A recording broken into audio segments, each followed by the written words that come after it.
Assalamualaikum warahmatullahi wabarakatuh. Alhamdulillahilladzi anzala as-sakinata fi qulubil mu'minina liyazdadu imanan ma'a imanihim.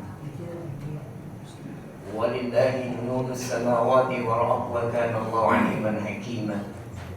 Asyhadu an la ilaha illallah wahdahu la syarika lahu wa asyhadu anna Muhammadan 'abduhu wa rasuluh. Allahumma salli wa sallim ala hadha an-nabiyil karim wa ala alihi wa ashabihi ajma'in.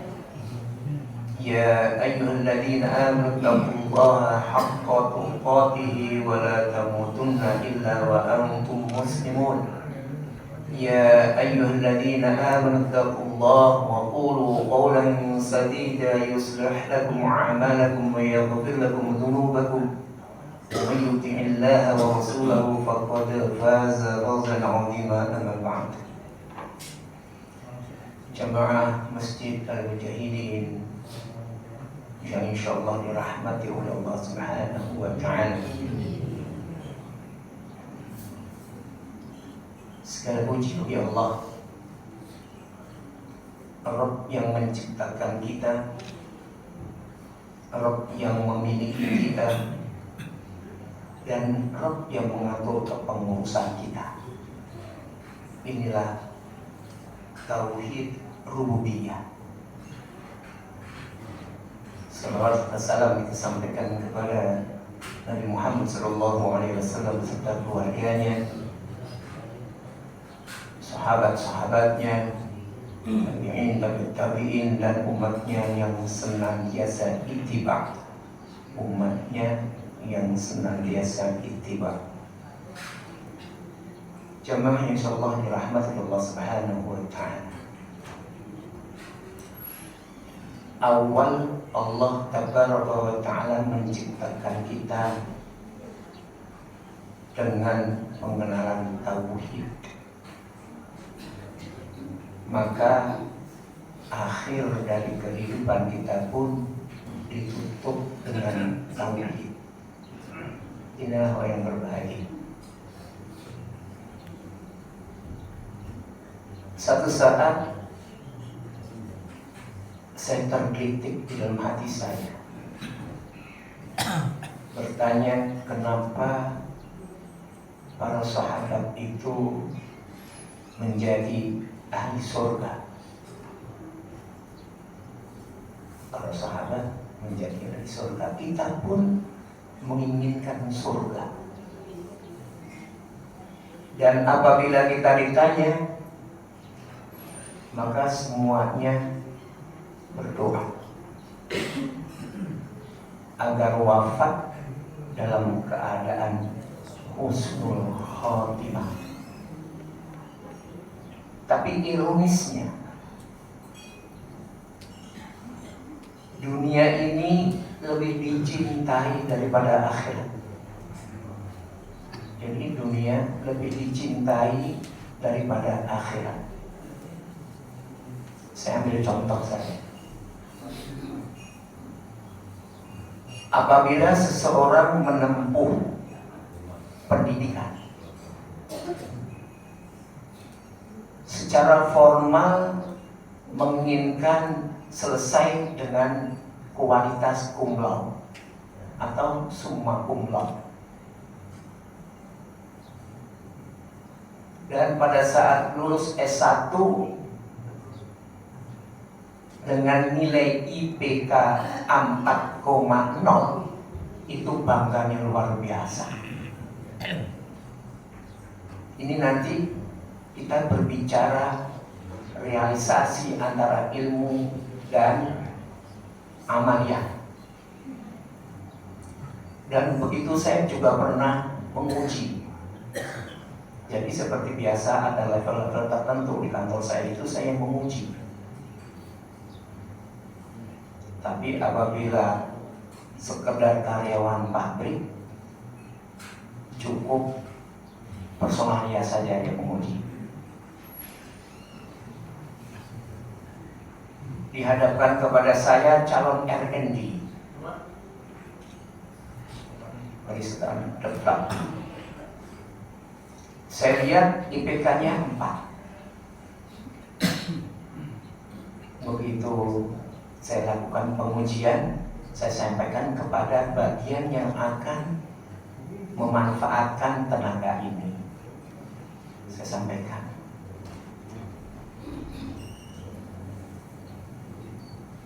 ini anak pintar, saya bilang. Akan tetapi nggak bisa kerja.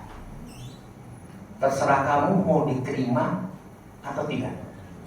Apabila kamu terima, saya sampaikan kepada kepala bagian divisinya, apabila kau terima kamu capek.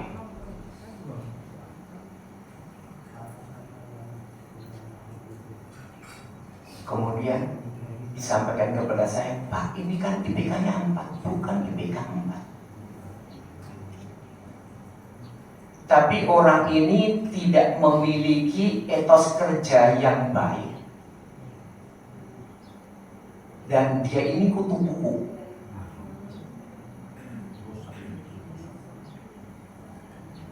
Artinya gemar membaca. Begitu sampai pekerjaan akan capek. Itu yang pertama. Yang kedua, kemarin saya hari Kamis pulang dari Lombok. Jadi saya itu Selasa pagi berangkat ke Lombok. Di sana saya ada pesantren namanya Imam An-Nawawi, pesantrennya di Lombok Tengah, kecamatannya kecamatan Daret, desa Daret. Dan saat ini sedang pembangunan masjid. Kemarin saya ke sana sedang dilakukan pengeboran air dan akan pemasangan keramik untuk lantai. Begitu hari Kamis turun dari pesawat, saya dari Bandara Suta langsung saya menuju ke Kalimangis. Di sana ada satu sekolah. Sekolah ini linier dengan keinginannya. Jadi di sana tidak ada itu SMA, ada mulai dari SD sampai SMA, dan SD-nya pun 2 tahun mendatang sudah tidak menerima murid. Ini linier. Mencetak kader-kader calon konglomerat. Jamaah yang berbahagia, ini sebagai bahan informasi. 9 naga yang kita kenal itu juga punya sekolah dari mulai TK sampai perguruan tinggi. Di Surabaya itu ada salah satu perguruan tinggi yang namanya Petra. Itu mencetak kader calon-calon pemimpin bangsa beragama Kristen. Terus kerja kita apa? Demikian pula dipaparkan oleh ownernya, pemiliknya. Dia menceritakan bagaimana awal sekolah ini berdiri dan magangnya nggak tanggung-tanggung. Kelas 2 SMA itu magangnya di Singapura. Apakah bayarannya mahal? Enggak. Pemiliknya namanya Ibu Indah. Ibu Indah ini terinspirasi anaknya sekolah di Sampurna Internasional. Jadi kalau Bapak dan Ibu melihat ada Universitas Pelita Harapan, Universitas Buddha Mulia, ini pemiliknya adalah konglomerat yang disebut dengan 9 naga. Dia mempersatukan, dan saya pernah di Taman Safari pada saat family gathering dengan karyawan, jumpa anak-anak kita yang fasih berbahasa Inggris. Kemudian saya tanya, ini dari sekolah mana? Sekolah Ciputra. Dengan gurunya itu berbahasa Inggris, anak TK. Calon konglomerat.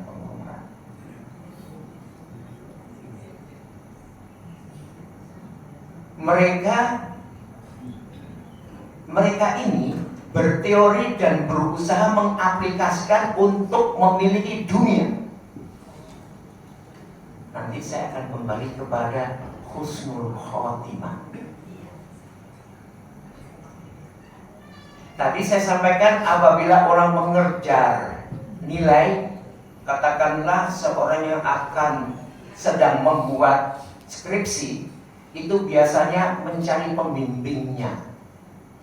Hujan pun dia akan berangkat untuk sampai agar skripsinya ini disetujui. Nah, sekarang kita untuk menggapai husnul khotimah, persiapan kita pas-pasan. Persiapan kita pas-pasan. Sholat pun kadang-kala tidak memahami sholatnya, jangan lagi wudhu pun kadang-kala tidak sempurna. Karena apa? Wudhunya nyontek, kita ini biasa nyontek. Tidak mengambil dari dalil yang sempurna. Atau nanti ujung-ujungnya mengemukakan madhab tapi tidak paham tentang madhab. Ini kan saya pernah bertanya, bapak-bapak, ibu-ibu, kalau ditanya mazhabnya apa, semua menjawab Syafi'i. Tapi kalau ditanya kitab awalnya Imam Syafi'i, kalau ditanya kitab induknya Imam Syafi'i juga tidak tahu. Tapi mengklaim bermadhab Syafi'i. Karena apa? Tidak pernah diajarkan secara utuh madhab Syafi'i.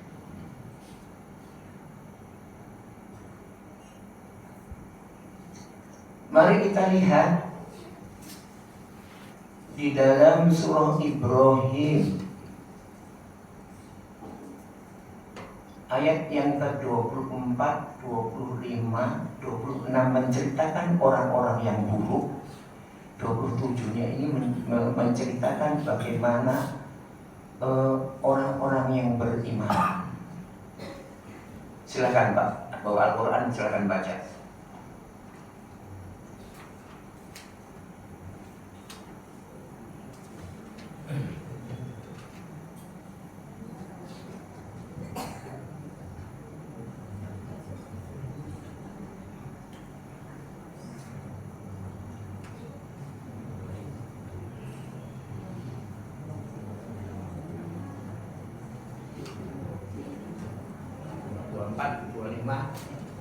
Dan 27, 26-nya lewatin saja.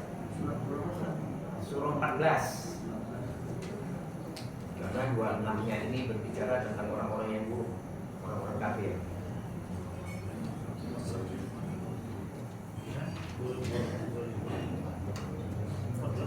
24, 25 dan 27.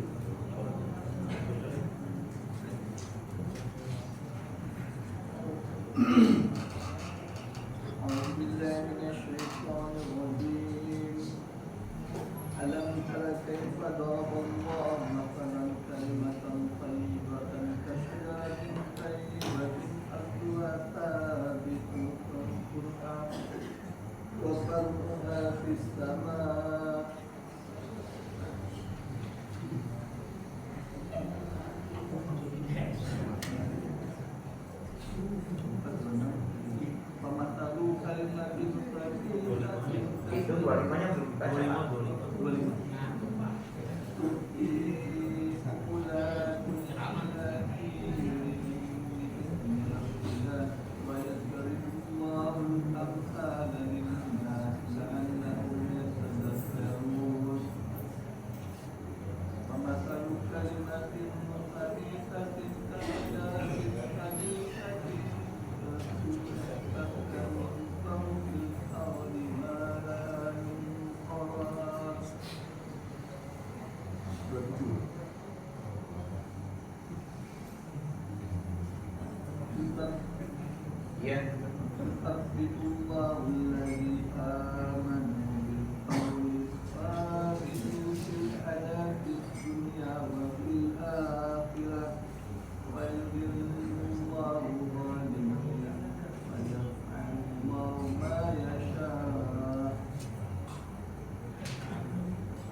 Tidakkah kamu memperhatikan bagaimana Allah telah membuat perumpamaan kalimat yang baik seperti pohon yang baik, akarnya kuat dan cabangnya menjulang ke langit. Pohon itu menghasilkan buahnya pada setiap waktu dengan seizin Tuhannya, dan Allah membuat perumpamaan itu untuk manusia agar mereka selalu ingat. Dan perumpamaan kalimat yang buruk seperti pohon tidak sedikit pun. Allah meneguhkan iman orang-orang yang beriman dengan ucapan teguh dalam kehidupan di dunia dan di akhirat. Dan Allah menyesatkan orang-orang yang zalim, dan Allah berbuat apa yang Dia kehendaki. Ayat yang ke-27, firman Allah menyampaikan yusabbitullahu alladhina amanu bil qawli tsabiti fil hayati dunya wa fil akhirah. Yusabbitullahu alladhina amanu, Allah meneguhkan hati orang-orang yang beriman. Baik, sebelum saya membahas ayat ini, sebenarnya ayat ini berbicara tentang tauhid. Ayat yang ke-27, Allah menyampaikan Allah meneguhkan hati orang-orang yang beriman. Mari kita lihat dulu orang-orang yang beriman, karena kita mengklaim sebagai orang-orang beriman. Yang diperintahkan sholat adalah orang-orang yang beriman, yang diperintahkan shaum adalah orang-orang yang beriman. Titik puncaknya adalah haji. Tauhid ini nanti yang akan membimbing kita di dalam amaliyah kita. Apabila tauhidnya beres, insya Allah amaliyahnya beres, dan hitung-hitungannya selalu merujuk kepada Al-Quran dan Sunnah. Bagaimana yang Allah halalkan dan bagaimana Allah Subhanahu wa Ta'ala haramkan, dan bagaimana Rasulullah SAW membimbing kita. Di dalam surah Al-Ahzab, apabila saya ada mengulang-ulang ayat, ini merupakan sesuatu untuk meneguhkan pendirian kita. Surah Al-Ahzab ayat yang ke-36, Allah Tabaraka wa Ta'ala berfirman, "Wa ma kana lil mu'minin wa la mu'minatin idza qadallahu wa rasuluhu amran ay yakuna lahumul khiyaratu min amrihim. Wa may ya'sillaha wa rasulahu faqad dhalla dhalalan mubina."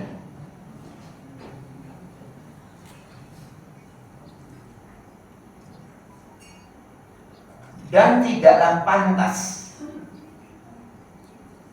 bagi laki-laki yang beriman dan wanita yang beriman, wa ma kana lil mu'minin wa la mu'minatin, laki-laki yang beriman dan wanita yang beriman, idza qadallahu wa rasuluhu amran, apabila Allah dan Rasulnya telah membuat satu ketentuan.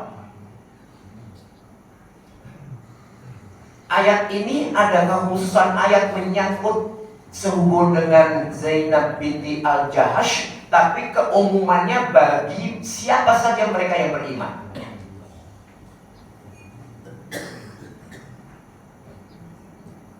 Idza qadallahu wa rasuluhu amran, apabila Allah dan Rasulnya telah membuat ketentuan-ketentuan, ayyakuna lahumul khiyaratu min amrihim,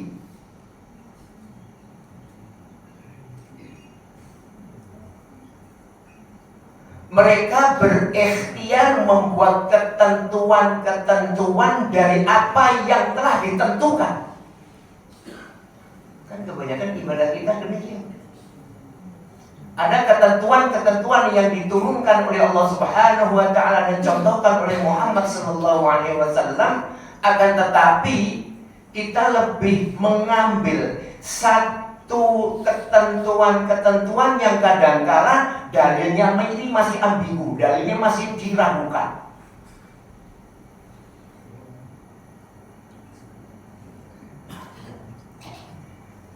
Dan orang yang mengambil dalil ini tidak merasa dia telah bermaksiat kepada Allah Subhanahu wa Ta'ala. Wa ya'sillaha wa rasulahu faqad dhalla dhalalan mubina. Barang siapa bermaksiat kepada Allah dan Rasulnya, maka dia telah sesat dan kesesatannya kelihatannya sholat. Cuma yang berbahagia insya Allah rahmati Allah semua. Abdullah bin Ubay bin Salul, seorang munafik tulen di zaman Rasulullah SAW, tidak pernah meninggalkan sholat berjamaah. Dan sofnya selalu di sof yang pertama di belakang Rasulullah SAW. Tapi munafik tulen. Ia tidak mau menerima tauhid. Tidak mau menerima tauhid. Sholat. Saat ini kan juga demikian. Banyak orang yang sholat, banyak yang saum, bahkan haji pun lewat jalan yang salah. Kenapa? Saya katakan lewat jalan yang salah. Haji yang ada di Indonesia ini hajinya undian. Dan pada hakikatnya orang Indonesia ini belum wajib haji. Kalau kembali kepada dalil,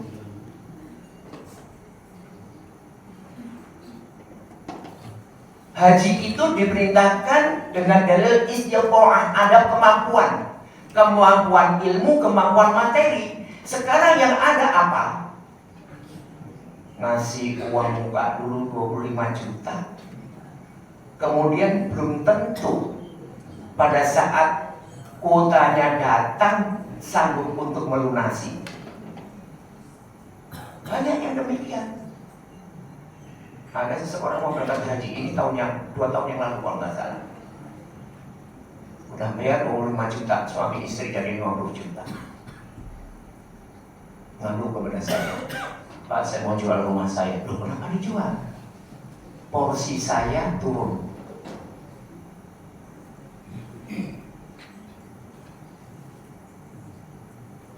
Rumah saya mau saya jual separuh. Kalau di sini kalau jual rumah kan semua. Kalau di Bandung itu dilihat rumahnya lebar dijual separuh. Ada. Nah ini berlaku. Nanti separuh dijual sama orang, sertifikatnya dipecah. Kemudian orang kadang-kadang orang bangun 2 lantai, dianya masih tetap di 1 lantai. Saya bilang, antum kan punya mobil, jual mobil.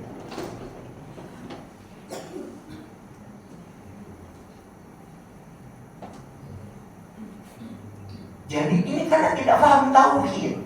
Sekarang mau tanya sama bapak-bapak nih, kalau yang ibu-ibu, kalau bisa jawab saya kasih hadiah. Betul, saya kasih hadiah seperti biasa. Rukun tauhid itu berapa sih? Rukun tauhid berapa? 6. Terus 2. Apa aja Pak? 3 Pak. Kalau kembali ke sana itu kaidah Pak. Tapi ini rukun. Saya berbicara rukun. Kalau kaidahnya 3. Sama dengan doa. Doa itu kaidahnya 2 Pak. Rukun tauhid. Ayo, ininya 9. Saya itu dulu perokok berat. Saya tidak menceritakan masa lalu buruk saya. Saya mempelajari, saya sudah Islam dari lahir. Lebih mendalam saya belajar tauhid. Apakah saya dulu nggak sholat? Sholat saya. Saum saya. Saya belajar tauhid. Nyaman belajar tauhid itu. Karena segala sesuatu dikembalikan kepada Allah Subhanahu wa Ta'ala. Artinya bukan kalau orang Jawa mengatakan pasrah gitu, tidak.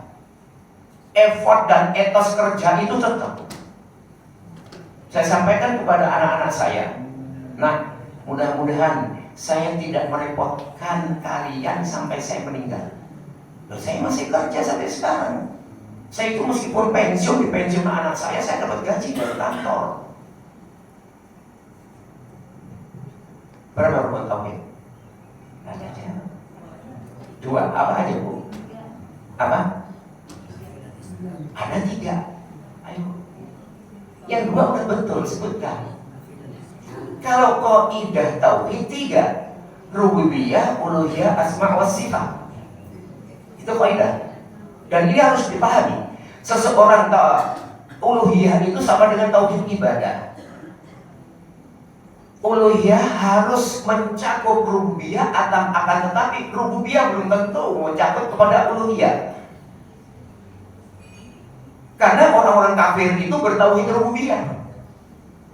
Di dalam Al-Quran disampaikan surah Az-Zukhruf, wahai Muhammad, wala in sa'altahum man khalaqas samawati wal arda la yaqulunna Allah. Wahai Muhammad, kalau tanyakan kepada mereka orang-orang kafir, siapa yang menciptakan langit dan bumi, mereka akan menjawab Allah. Dan siapa yang memberikan rezeki? Allah. Siapa yang mengatur dunia ini? Mereka mengatakan Allah. Siapa yang menguasai dunia dan dirinya? Allah. Tapi putus sampai di situ. Berapa rukun tauhid? Dua. Apa? Apa? Nafi dan isbat. Nafi isbat. An-nafyi wal isbat. Silakan. Silakan Pak.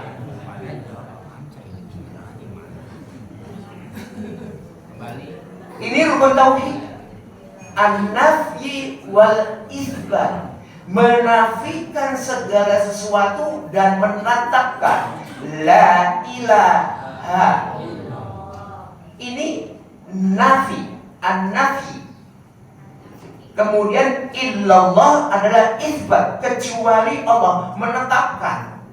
Kalau sudah demikian kondisinya, maka tidak ada kecuali segala penciptaan yang menciptakan Allah masuk ke dalam tauhid rububiyah. Segala kepemilikan adalah memiliki Allah, dan segala kekuasaan adalah kekuasaan Allah Subhanahu wa taala. Apa yang ada di dalam diri kita ini sifatnya sementara. Sifatnya sementara. Suami istri itu sementara. Karena apa? Belum tentu nanti nyatu di surga.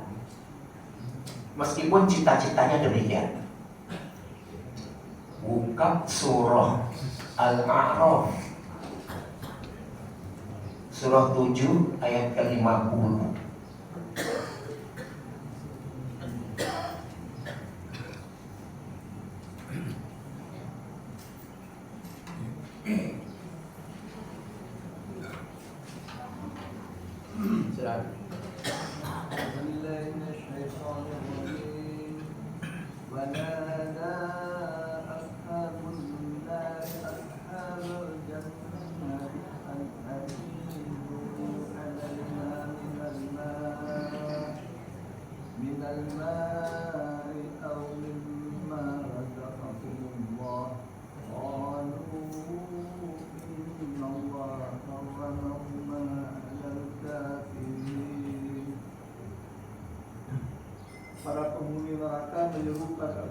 Para penghuni neraka menyuruh para penghuni surga, tuangkanlah sedikit air kepada kami atau rezeki apa saja yang telah dikaruniakan Allah kepadamu. Mereka menjawab, sungguh Allah telah mengharapkan keduanya bagi orang-orang kafir. Sufyan Ats-Tsauri yang bersumber dari Utsman Al-Thaqafi menyampaikan, penduduk neraka ini bisa jadi ayahnya, penduduk surga bisa jadi istri atau anaknya pada saat di dunia, atau sebaliknya.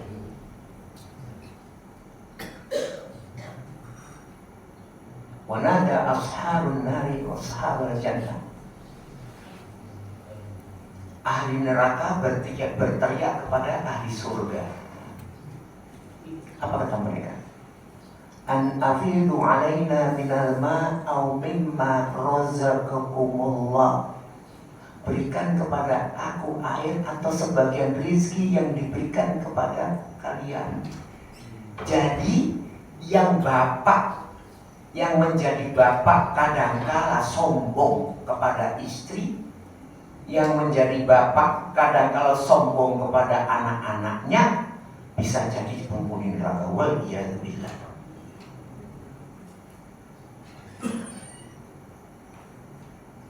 Apa kata penghuni surga? Bisa jadi penghuni surga itu anak. Innallaha harramahuma 'alal kafirin. Sebenarnya Allah mengharamkan keduanya untuk orang-orang kafir, untuk orang-orang yang ingkar kepada Allah Subhanahu wa Ta'ala. Cuma yang berbahagia. Saya kembali ke ayat 24 dan 25, nanti saya jelaskan 27 insyaallah. Alam taro kaifa daraballahu mathalan kalimatan thayyiban ka syajaratin thayyibah. Tidakkah kalian perhatikan ayat ini bentuknya menuju kepada individu karena domirnya domir anta.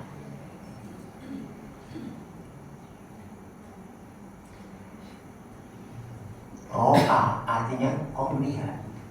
Kaifa daraballahu masalah, bagaimana Allah membuat perumpamaan. Apa yang diumpamakan oleh Allah Subhanahu wa Ta'ala? Kalimat yang thayyibah, mufasir sepakat kalimat thayyibah itu adalah kalimat la ilaha illallah.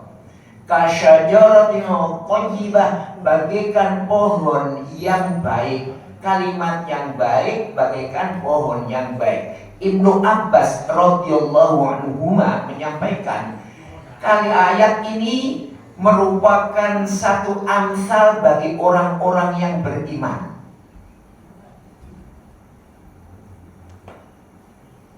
Orang-orang yang beriman atau pohon yang baik, asluha sabitun wa far'uha fis sama'. Akarnya kokoh menghujam ke tanah. Artinya akidahnya kuat. Berdasarkan kaidah-kaidah yang difahami, akidahnya itu kuat. Apa itu akidahnya? Jibril alaihissalam pernah datang kepada Rasulullah SAW bertanya tentang Islam, iman, dan ihsan. Pada saat sampai kepada akhbirni anil iman, dan kabarkan kepadaku tentang iman, maka Rasulullah SAW menyampaikan, antu'mina billahi wa malaikatihi wa kutubihi wa rusulihi wa yaumil akhir wal qadari khairihi wa syarrihi. Beriman kepada Allah, beriman kepada para malaikatnya, beriman dengan kitab-kitabnya, beriman kepada rasul-rasulnya, dan beriman kepada yaumil kiamah, dan beriman kepada qadar baik dan qadar buruk.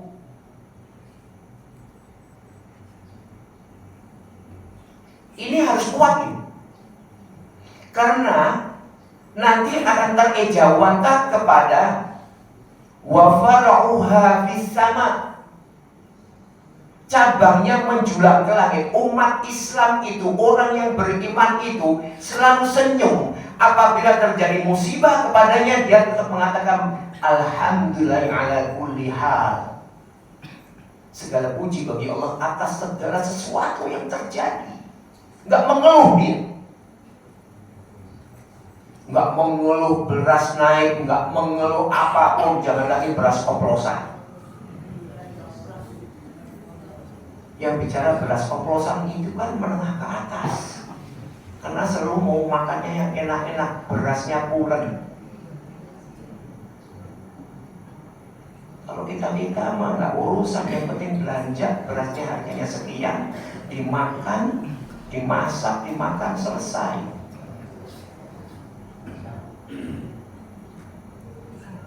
Nggak peduli. Karena apa? Allah yang menciptakan kita, Allah bertanggung jawab atas ciptaannya. Gak mungkin kita ini kelaparan. Tapi kadang-kala nafsu yang menghendaki. Jadi selalu ingin puas. Makan kalau gak banyak gak puas. Makan kalau gak enak gak puas. Selalu ingin puas. Puas ini adalah bawaan dari syaitan. Bapak dan Ibu, di lingkungan kita ini saat ini di masjid ini banyak setan. Jangan dibilangkan. Setan itu pada saat dikumandangkan adzan kabur dia sambil terkentut-kentut. cuma kita nggak dengar aja. Kembali lagi nanti mengganggu orang-orang yang sedang sholat sunnah, atau mengganggu orang yang dimana kan subuh itu antara adzan dan iqomah itu doanya mustajab. Setan ganggu ini, perasaan dan hawa nafsu untuk mengemukakan sesuatu kepada apa? Kepada lawan bicaranya. Yang terjadi apa? Antara subuh dan iqomah tidak berdoa tapi berisik. Setan itu. Setan menghingga masuk ke dalam tubuh kita. Nggak dapat apa-apa kita akhirnya. Selesai sholat, ya sudah. Sholatnya itu tidak membekas. Padahal sholat itu implementasi dari tauhid uluhiyah yang diawali dengan wudu yang sempurna. Ya ayyuhalladzina amanu idza qumtum ila shalah faghsilu wujuhakum wa aydiyakum ilal marafiq wamsahu bi ru'usikum wa arjulakum ilal ka'bayn. Diawali dengan wudu. Wudunya sempurna. Bagaimana sempurna? Kembali kepada dalil. Dalil pokoknya Al-Qur'an 4. Dalam surah Al-Maidah ayat yang ke-6. Demikian pula pada saat tayamum. Tayamum juga kembali ada dua dalil dalam tayamum itu di dalam surah An-Nisa dan dalam surah Al-Maidah. Terjadi ikhtilaf muka dulu atau tangan dulu. Orang sekarang saja ini, saat ini, saya kemarin negur kepada bapak-bapak yang sholatnya sudah tidak bisa berdiri duduk, tapi pakai kursi. Saya sampaikan, Pak, menurut kaidah fikih, sholat yang duduk itu tetap diawali dengan berdiri pada saat takbiratul ihram. Jadi takbiratul ihramnya tidak dengan duduk. Di pesawat apabila kita mau sholat dengan duduk juga demikian, berdiri dulu takbiratul ihram, kemudian kita duduk membaca istiftah dan Fatihah terus sampai selesai. Bukan duduk dengan takbiratul ihram, tidak, ini sholatnya nggak sah, Pak. Makanya perlu pelajaran-pelajaran ini. Saya sering mendapatkan orang yang tidak paham dengan sholat berjamaah. Satu saat imamnya lupa sholat asar. Ini terjadi dua, ini saya mendapatkan kabar. Yang satu sholat isya, yang satu sholat asar. Yang pertama saya dapatkan informasi sholat isya. Imamnya lupa di rakaat yang kedua tidak tasyahud awal. Kemudian langsung berdiri. Jamaahnya yang satu mengatakan subhanallah, yang lain juga mengatakan subhanallah. Imam bingung. Jamaah yang paham mengikuti imamnya langsung berdiri, tapi yang nggak paham tetap duduk sambil mengucapkan subhanallah. Imamnya sudah berdiri sempurna. Imam sudah berdiri sempurna. Yang duduk melafazkan subhanallah, yang ikut imam berdiri juga melafazkan subhanallah karena imam mau kembali duduk. Kalau imam kembali duduk, batal. Karena sudah berdiri sempurna. Yang terjadi apa? Imamnya berbalik kepada jamaah mengatakan sholat diulangin. Imam nggak paham. Ini juga terjadi di sholat asar.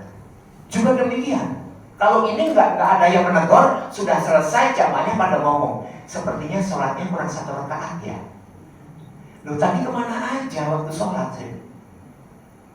Laporan-laporan ini masuk kepada saya. Juga demikian, imamnya mengatakan apa? Sholat kita ulangi. Nggak beres, saya bilang. Apabila masih di dalam masjid kurang satu rakaat, maka disempurnakan dengan satu rakaat itu cukup. Nggak perlu diulang dari awal. Maka ilmu itu sangat penting. Saya kembali. Asluha tsabitun wa far'uha fis sama.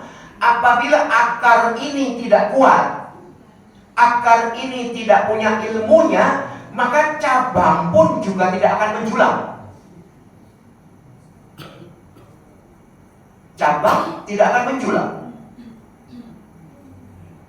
Ya, kelihatannya seperti ini aja.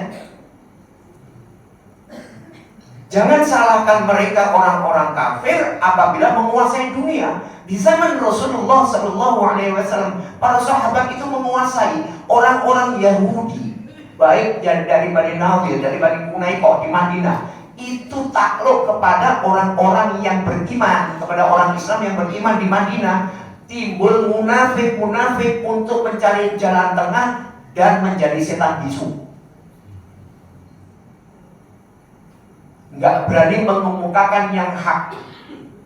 Peperangan Rasulullah aja sering terjadi seperti itu. Mereka kembali perang Badar, perang Hunain. Akan tetapi orang-orang yang beriman dengan keimanan yang kuat, maka cabang ini terimplementasi. Contoh, saya ambil contoh nih. Sa'ad bin Rabi'. Sa'ad bin Rabi' ini penduduk Ansor, penduduk Madinah asli. Pada saat itu terjadi hijrah, meskipun sembunyi-sembunyi dan ada yang terang-terangan di antaranya. Abdurrahman bin Auf.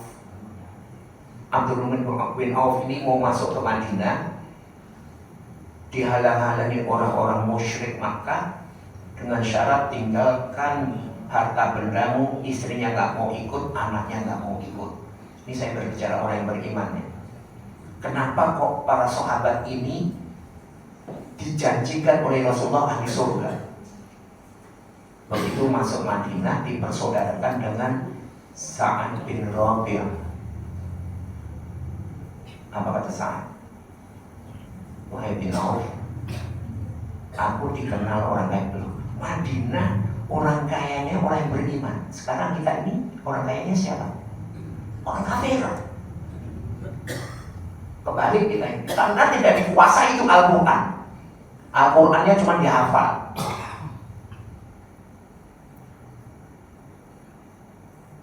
Wahai bin Auf, kata Sa'ad, aku dikenal orang kaya di Madinah ini.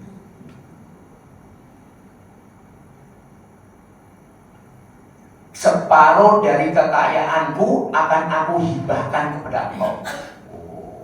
Ini yang namanya cabangnya menjulang ke langit. Karena apa? Akarnya kuat. Kalau saat ini boro-boro, orang Jumat kemarin, Jumat yang 2 pekan yang lalu, saya pulang dari sini itu saya lihat kencereng dibuka 2.000-an. Yang paling banyak. Surga mau dibeli dengan 2.000. Yang 100 dan lain sebagainya ditinggal di rumah. Harusnya masukkan di kencereng ini. Maka masjid nggak perlu bikin kartu-kartuan, itu nggak perlu. Siap dengan segala dananya untuk mensupport kegiatan masjid. Itu yang pertama kata Sa'ad. Yang kedua, istriku lebih dari satu. Mana yang kau inginkan akan aku ceraikan, kau nikahin.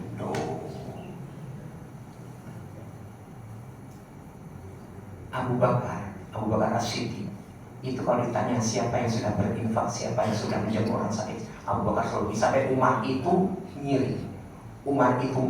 Siapa yang telah berinfak, Abu Bakar selalu ngiri. Siapa yang prinsipnya berbuat kebaikan, Abu Bakar selalu nomor 1. Yang mentauhidkan Allah pertama kali pada saat Rasulullah SAW itu pulang dari Mi'raj, itu Abu Bakar. Apa kata bin Auf, Abdurrahman? Enggak, tunjukkan kepada aku pasar. Dibawa ke pasar Yahudi Bani Quraisyah. Sampai di situ lihat potensi apa yang bisa digarap. Orang Islam yang beriman itu selalu pada saat menginjakkan kakinya di satu daerah yang asing, dibaca potensi apa bisa membangun masyarakatnya, potensi apa yang bisa untuk dibawa, potensi apa yang bisa untuk mengajak mereka. Orang yang beriman itu begitu. Tidak hanya sholat safar yang lebih dari 80 kilo. Saya kemarin jalan dari Sembalun. Jadi saya dari ke Sembalun di Lombok itu dari timur pulang utara, saya baca, di sini banyak pohon jambu megi. Begitu sampai saya di sini, saya WA teman saya yang ada di Lombok Timur, Pak Lalu Usman. Di sini ini begini-gini, tolong informasikan kepada saya pada saat panen. Untuk apa? Supaya bisa berinfak, bukan nambah usaha supaya bisa berinfak. Infaknya bisa lebih, bukan recehan gitu. Tujuannya untuk itu. Wa far'uha fis sama', cabangnya menjulang. Dari situ baru berbicara tu'ti'u kullaha kullahinin bi'izni rabbiha. Ia akan berbuah setiap saat atas izin Rabbnya. Amal-amal itu diangkat oleh Allah kullahin. Ada yang mengatakan pagi dan sore, ada yang mengatakan dalam setiap perbuatan, ada yang mengatakan diangkat itu 2-3 hari sampai 1 bulan, ada yang mengatakan demikian. Para ulama tafsir mengatakan demikian. Tapi kullahin, setiap dia beramal diangkat oleh Allah Subhanahu wa taala dari keimanan yang kuat dan berbuat atas dasar ketauhidan.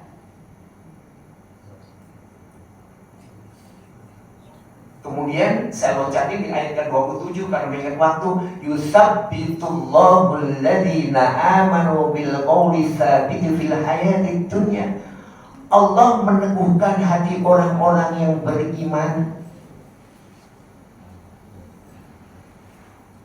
baik di dunia maupun di akhirat, diberikan keteguhan. Rasulullah SAW itu pernah ditanya oleh Aisyah, ya Rasulullah, kau sering membaca doa ya muqallibal qulub tsabbit qalbi ala ta'atik. Wahai yang membolak-balikkan hati, teguhkanlah hati kami dalam ketaatan. Dan ditempatkan oleh Rasulullah di tasyahud yang terakhir. Jangan lupa ini selalu dibaca, agar Allah meneguhkan hati kita tetap berada di dalam keimanan. Karena apa? Pada saat nanti kita sudah dilahatkan, itu datang malaikat bertanya kepada kita. Yang pertama adalah ditanya tentang ketauhidan. Maka disunahkan bagi orang-orang yang mengantar jenazah, begitu jenazah itu sudah dimasukkan, kita berdoa kepada Allah Subhanahu wa taala untuk apa? Agar jenazah ini diberikan keteguhan oleh Allah Subhanahu wa taala.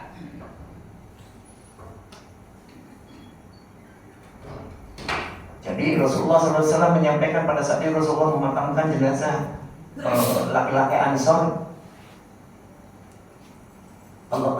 Rasulullah SAW menyampaikan, berlindunglah kepada Allah, fasta'idz billah min adzabil qabri, dari azab kubur.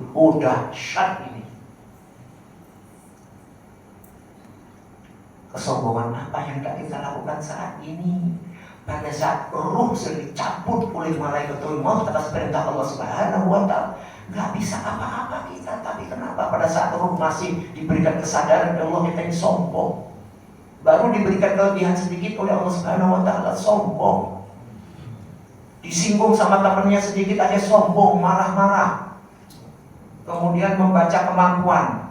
Kalau yang ahli karate, kemampuan ahli karate. Kalau ahli silat, kemampuan silatnya, dan lain sebagainya. Mentang-mentang yang badannya gede dengan badan gede, pamer dia. Kasih Allah sakit gigi, nggak bisa apa-apa. Kesombongan apa yang mau kita lakukan saat ini? Cuma yang berbahagia insyaallah dirahmati Allah Subhanahu wa taala. Allah Subhanahu wa taala lewat Rasulnya mengajarkan kita doa-doa untuk apa? Untuk menghalau dan mengarahkan, sebagaimana akhir dari tasyahud kita sebelum salam, ya muqallibal qulub tsabbit qalbi ala ta'atik. Ada yang tsabbit qalbi ala dinik. Kemudian Allahumma musarrifal qulub, sarrif qulubana ila ta'atik. Wahai yang mengarahkan hati, arahkanlah, giringlah hati kami kepada ketaatan, sehingga dalam kehidupan kita ini selalu diwarnai dengan ketaatan kepada Allah Subhanahu wa taala. Seorang istri akan taat kepada suami pada saat dia juga taat kepada Allah Subhanahu wa Ta'ala. Ini tugasnya. Surga itu bagaimana ketaatan seorang istri kepada, oh tergantung suaminya juga. Enggak. Tidak ada itu istilah seperti itu. Maka kembali lagi, tauhid ini sangat penting. Sebelum ya itu pertanyaan, biasanya ada papan pertanyaan. Ada papan pertanyaan. Silakan sampai nanti masuk waktu syuruk. Karena sudah masuk waktu syuruk, tapi belum boleh sholat. Ada ikhtiari 15 sampai 20 menit. Silakan. Silakan bagi bapak dan ibu yang ingin bertanya.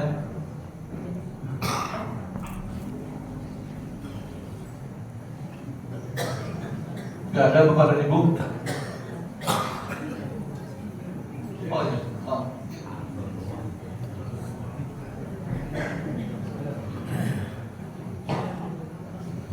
Assalamualaikum warahmatullahi wabarakatuh.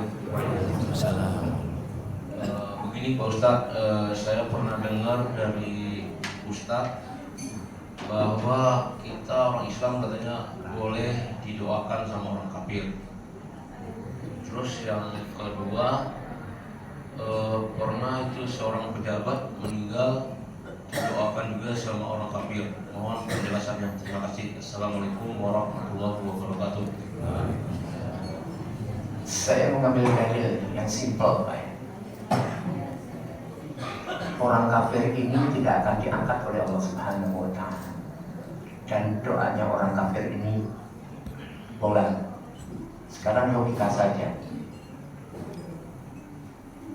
Tuhannya sama nggak? Secara rupiah Tuhannya sama Pak. Secara rupiah. Tapi secara uluhiyah tidak. Karena mereka tidak pernah sholat. Mereka tidak pernah berdoa kepada Allah. Mereka berdoanya dengan Tuhan mereka. Bagaimana akan mendoakan orang Islam kalau Tuhan mereka punya Tuhan sendiri ya? Ini hanya seremonial saja. Seperti halnya pernah di waktu Paus itu meninggal. Kan datang itu tidak luput dari orang-orang Islam dan doa dari orang-orang Islam. Apa yang mau doain? Tuhannya sudah berbeda. Kalau setan bisa behek, setan bisa tertawa Pak di depan kita, tertawa ke setan. Pada saat hidup kita mendoakan kepada mereka untuk mendapatkan petunjuk boleh. Tapi kalau sudah meninggal berdiri aja di jenazahnya nggak boleh Pak.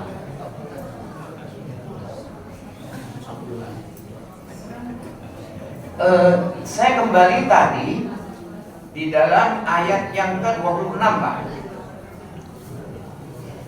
Wa mathalu kalimatin khabisatin kasyajaratin khabisatin ijtusat min fawqil ardi ma laha min qarar. Permukaan kalimat yang buruk seperti pohon yang buruk yang telah dicabut dengan akar-akarnya dari permukaan bumi tidak dapat tetap tegak sedikit pun. Jadi ini perumpamaan orang-orang kafir Pak. Mereka itu baik Pak. Karena begini, sekarang kita klasifikasi Pak ya. Ada Kristen, ada Katolik, ada Protestan. Ada mereka-mereka yang masih meyakini mereka berjalur kepada Nabi Ishak. Maka apapun yang diperbuat oleh umat Islam ini karena jalurnya kita adalah Muhammad itu adalah ke Ismail alaihissalam, maka mereka meyakini jalurnya adalah Ishak. Mereka melakukan berbagi sebaik-baiknya. Pada saat ada justru orang-orang Katolik itu mereka yang Protestan, mereka ini ada yang saum, ada. Tapi tetap mereka, keyakinan mereka sebagai rububiyah dalam bab uluhiyah Tuhan mereka bukan Allah Subhanahu wa Ta'ala. Bagaimana akan mendoakan dalam hal ini? Wallahu a'lam. Dek, terima kasih atas pesannya tadi ini. Mohon maaf, saya bertanya kaitannya dengan masalah jenazah. Apa itu? Kalimat doa Bismillahirrahmanirrahim Rasulullah pada waktu jenazah diturunkan atau jenazah diangkat dari kadu waktu selesai disolatkan. kapan dibacanya? Oh baik. Jadi Rasulullah SAW mengajarkan kepada kita pada saat kita mengantar jenazah bukan sekedar mengantar saja, tetapi sunnah-sunnahnya itu banyak. Di antaranya pada saat jenazah itu akan dimasukkan ke liang kubur, Rasulullah SAW mengatakan Bismillahirrahmanirrahim Rasulillah. Bismillahirrahmanirrahim.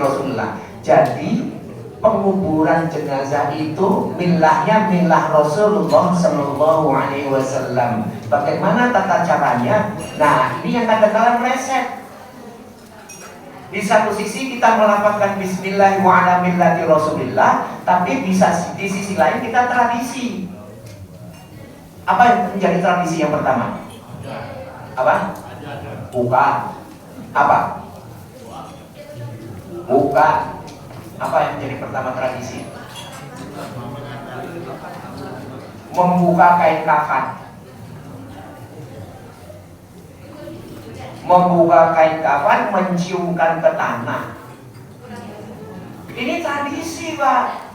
Kalau Bapak lihat di luar kita, Pak ya, itu enggak ada. Saya itu pernah melihat pemakaman di Babi subuh itu, sudah subuh.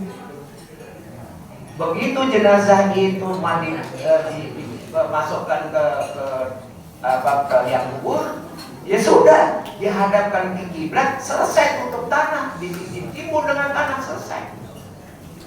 Jadi belakangnya ini diberikan papan, Pak, sudah otomatis diberikan papan. Jadi jenazah itu diikat dengan papan itu, Pak. Kemudian dimiringkan ke kiblat, selesai ditumpuk dengan batu-batu besar, batu seperti batu bata itu besar, kemudian diuruk dengan tanah, selesai sudah. Saya pernah diprotes nih sama tetangga saya. Saya diminta oleh orang tua untuk mengurus, salah satu orang tua mengurus jenazah anaknya.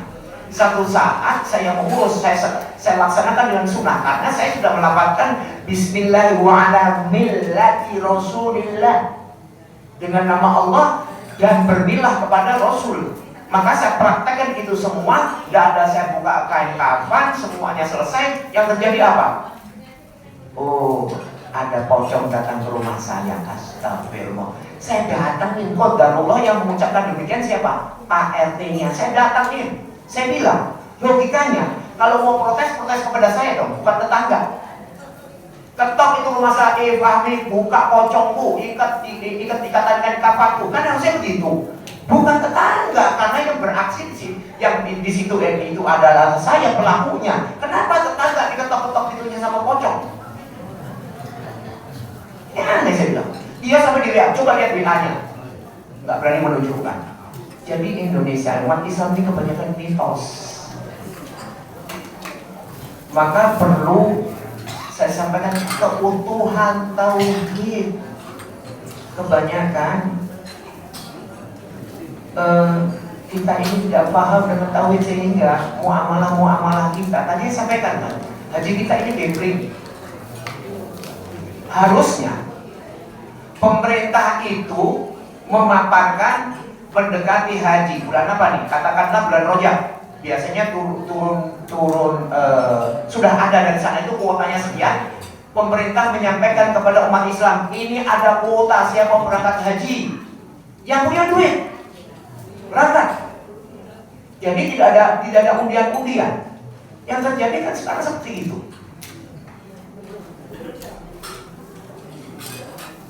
Harusnya seperti itu. Kita beramal itu sesuai dengan kemampuan. La yukallifullahu nafsan illa wus'aha. Ayat ini cuma dibaca. Kemampuan korban.